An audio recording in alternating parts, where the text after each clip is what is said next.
it's Angella Sharpe, and I want to take you on a Route 66 adventure. Route 66 is celebrating 100 years. I think everybody local knows that Ted Drew's is right here on Route 66, but I'm going to go 30 minutes into Illinois to the Pink Elephant and come on back, and then 30 minutes down to Pacific, Missouri, and kind of show you some of those other things you might not know about.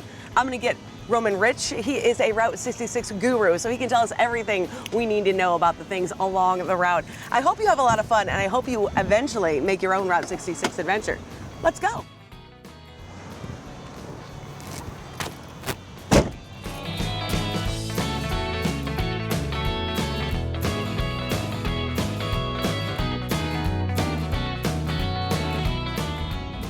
All right, Roman, tell me a little bit about yourself.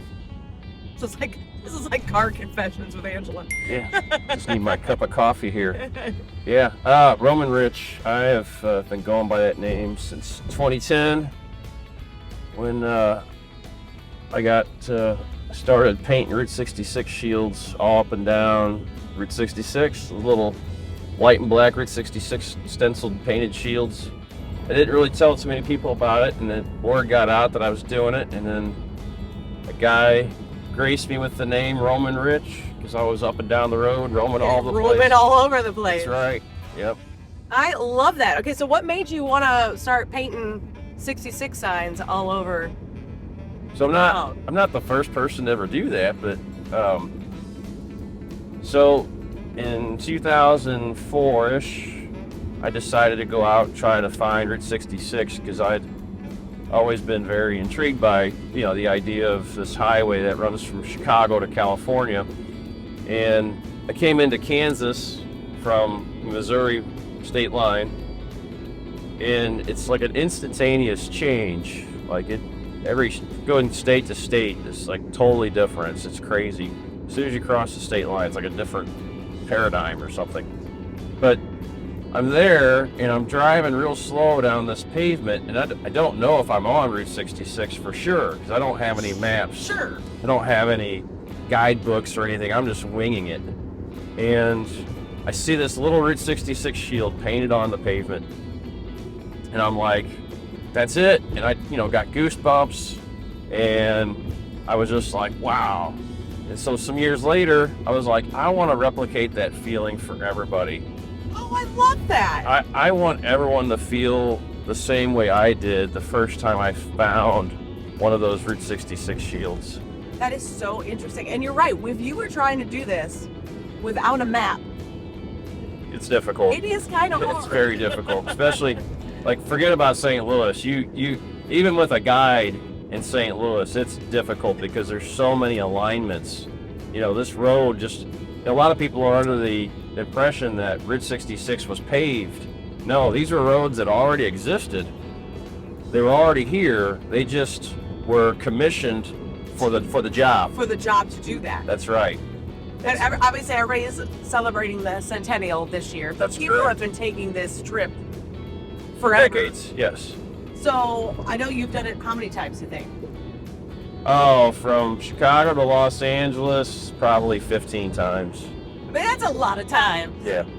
That's fantastic. So our first stop today is going to be the Pink Elephant Yep. in Livingston. I've obviously been here. I know you've been here. But why is this place kind of a cool place for somebody who maybe lives in St. Louis, who maybe is interested in the road, but maybe not as passionate as you, wanting to travel the whole road? Why is this a cool little spot? You can go and see little bits and pieces of Route 66, and you're going to get little bits and pieces of different cultures and, neighborhood nuances. But Livingston itself you got the big antique mall. It's huge. You can find all sorts of cool stuff there. There's something for everybody. But on top of that, outside, you got the little Tasty Freeze. You've got the big, huge giants. You got the UFO.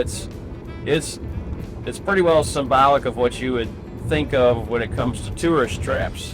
Yes, absolutely. And everybody loves one of those. Yeah, you see the big, huge thing on the side of the road, you gotta go see it. That's Livingston.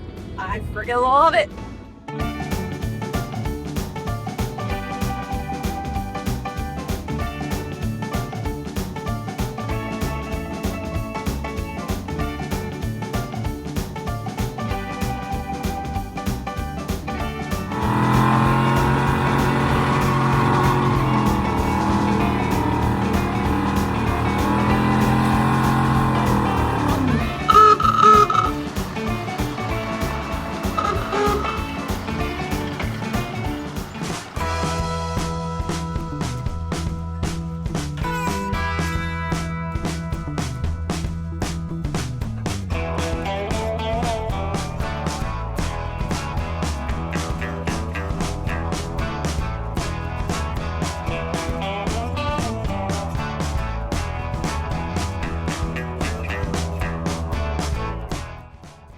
All right, I have Cheryl Eichar Jett that we just found inside the West End station here.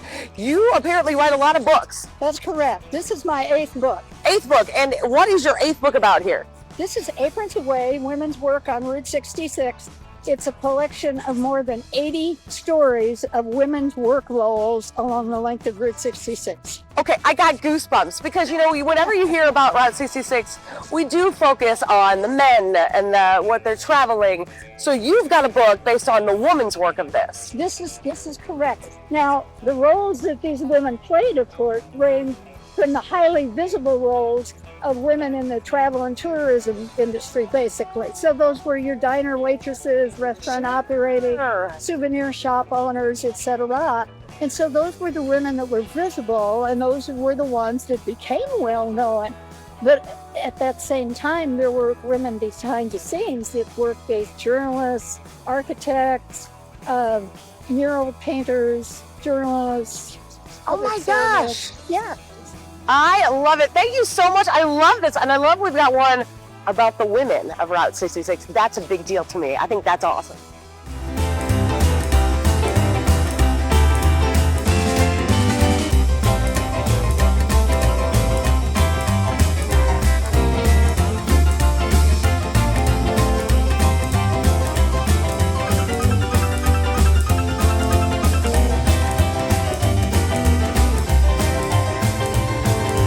All right, we got here, Granite City Neon Park. You can see I brought my friends from earlier in the day. I love having it like a caravan.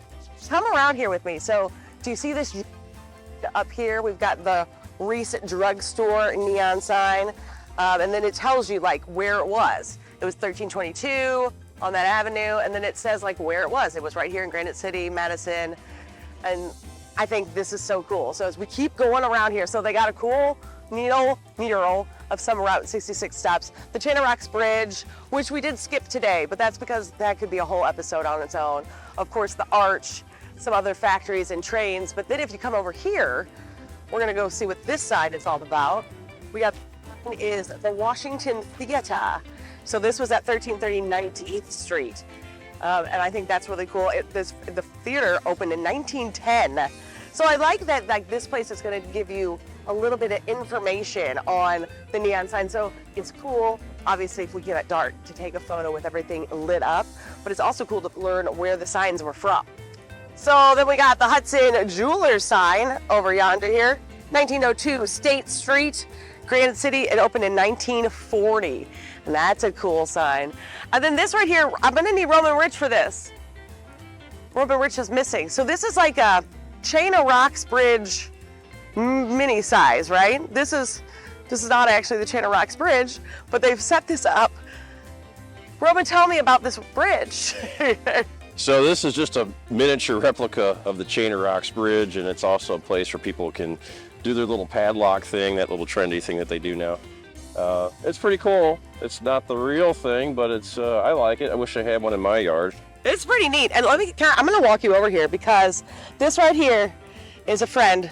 This is Bob. So Bob passed away. He was one of our Firebird friends, and I was unable to come with him when the guys put this up here.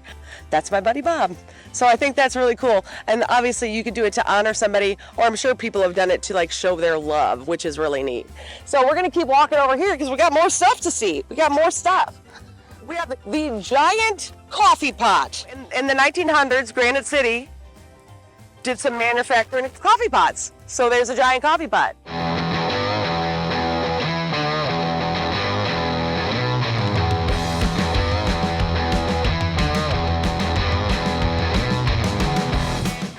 We are at McArthur Bridge Okay. in East St. Louis. Okay, and this used to be part of Route 66. This was a big part of Route 66. How big of a part? This was the second bridge to be used as Route 66 to cross over the Mississippi River. Okay. This bridge was completed in 1917, and it was the only double-decker bridge to be used as Route 66. Oh. Double-decker meaning that the top portion of the bridge was used for automobile traffic, and the lower portion was used for railroad traffic. Oh, how interesting. It is gorgeous. It is really cool. I mean, that's really a cool view of this. It was also the largest double-deck bridge in the world for a while. Is that right? Yep. Right here in East St. Louis, which is amazing. Yep.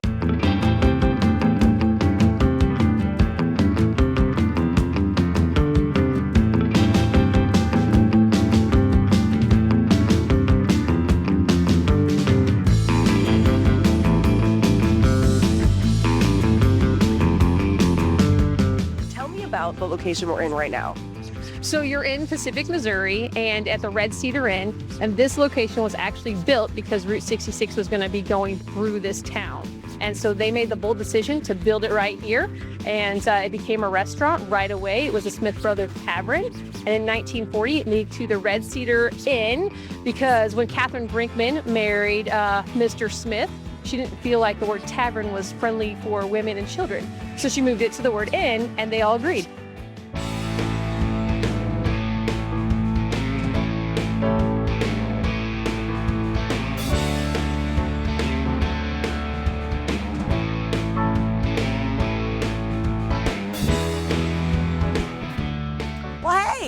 I am back from the Route 66 adventure.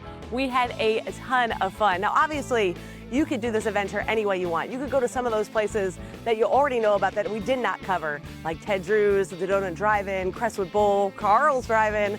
But I wanted to show you on the outskirts. Hopefully you do something fun for the centennial of Route 66. Now that's going to do it for us right here, but make sure you follow us on social media and subscribe. We would love it if you subscribed.